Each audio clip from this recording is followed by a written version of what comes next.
ओम नमो भगवते वासुदेवाय नमः। नमस्कार।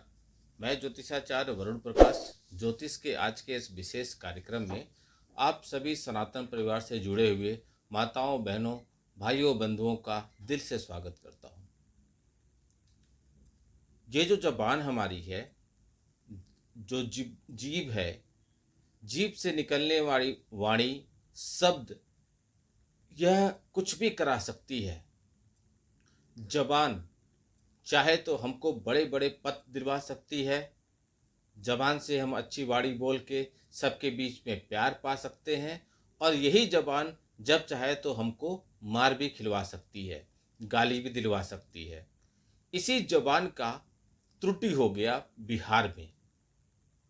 एक राजनीतिक पार्टी के मंच पर किसी ने देश के प्रधानमंत्री की मां को, जो राजनीति में नहीं है, राजनीति में अगर कोई व्यक्ति है तो उसके बारे में वो चलता है, लोग थोड़ा बहुत गलत शब्दों का इस्तेमाल न करें, गाली न करें, लेकिन आरोप और प्रत्यारोप तो चलता रहता है।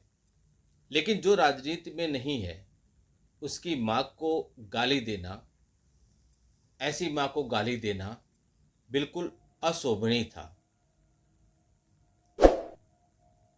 हमारे शास्त्र में माँ का दर्जा ईश्वर से भी ऊपर है, गुरु से भी ऊपर है, क्योंकि पहली टीचर, पहली गुरु माँ ही होती है।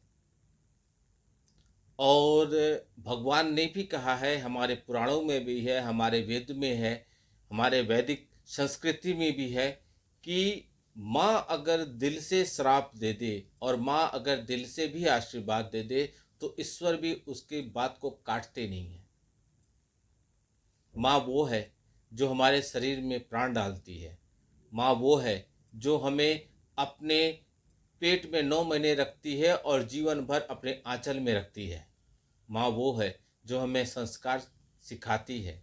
माँ का दर्जा मैं कितने भी उदाहरण दूं तो उस लेवल से भी कहीं ऊपर है। माँ की महिमा का वर्णन नहीं किया जा सकता।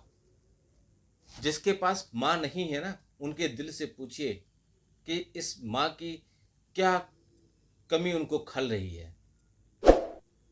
मेरी भी माँ अभी 2 वर्ष पहले गुजरी थी। मैं भी उस तकलीफ से गुजरा हूँ और महसूस भी करता हूँ। तो बिहार में चुनाव से ठीक पहले ऐसी एक माँ को और आरोप प्रत्यारोप या कुछ और चीज़ें कह देना, लेकिन एक गंदी गाली का इस्तेमाल करना, यह त्रुटि से महात्रुटि, महापाप, महा अन्याय की तरफ था। क्योंकि ये हाई लेवल का गलती हुआ, हाई लेवल का ये पाप हुआ। जाने में हुआ, अनजाने में हुआ, यह मेरा विषय नहीं है। मैं एक ज्योतिषाचार और धर्माचार होने के नाते बिहार चुनाव पर इसका क्या प्रभाव पड़ेगा, इसके बारे में मैं काफ़ी आकलन किया। मैं पहले भी बिहार चुनाव में वैदिक ज्योतिष के हिसाब से सभी राजनीतियों और राजनीतिक पार्टियों के अध्यक्ष के बारे में वीडियो बनाकर आपको दिया हूं। उस वीडियो में मैंने विस्तार पूर्वक बताया था कि जब इलेक्शन कमीशन के द्वारा चुनाव की तिथि डिक्लेयर हो जाएगा, कौन से प्रत्याशी चुनाव लड़ने वाले हैं, किस क्षेत्र से, उनकी कुंडलियां हमारे पास आ जाएंगी, तो मैं आपको बता दूंगा कौन सी पार्टी को कितने सीट आएंगे, कौन सी पार्टी सत्ता में रहेगी या नहीं रहेगी। लेकिन ये जो बीच में एजेंडा आ गया, यह बहुत ही दुर्भाग्यपूर्ण है और बहुत ही असहनीय है।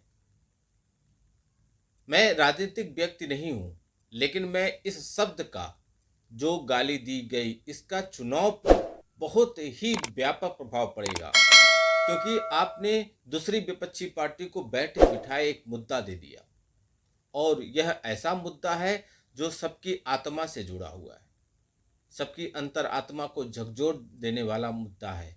अगर इसको ढंग से वो पार्टियां करती हैं तो सबके अस्तित्व को भी झकझोर देंगी, और ऐसे आपने उनको दे दिया मौका। और इस मौके को यह राजनीतिक पार्टी, और इसी बीच में नवरात्रि भी आने वाला है, माँ दुर्गा का पर्व आने वाला है। माँ दुर्गा भी माँ ही है, तो यह शब्द का अन्याय वो भी नहीं सहेंगी, शक्तियाँ जरूर देंगी, और इसका बहुत ही ज़्यादा नुकसान उठाना पड़ेगा जो भी पार्टी विपक्ष में रहेगी जिसने यह गाली, जिसके मंच से यह गाली दिया गया। यथासंभव जितना संभव हो, यदि आपने यह त्रुटि जाने अनजाने में जैसे भी हुआ था, इसको माफी मांग के इससे आगे बढ़ें तो आपके लिए कुछ भरपाई का अवसर रहेगा। अन्यथा वैदिक ज्योतिष के हिसाब से, ज्योतिष गणना के हिसाब से यह आपके लिए काफी नुकसानदेह हो जाएगा। नमस्कार, जय श्री राम।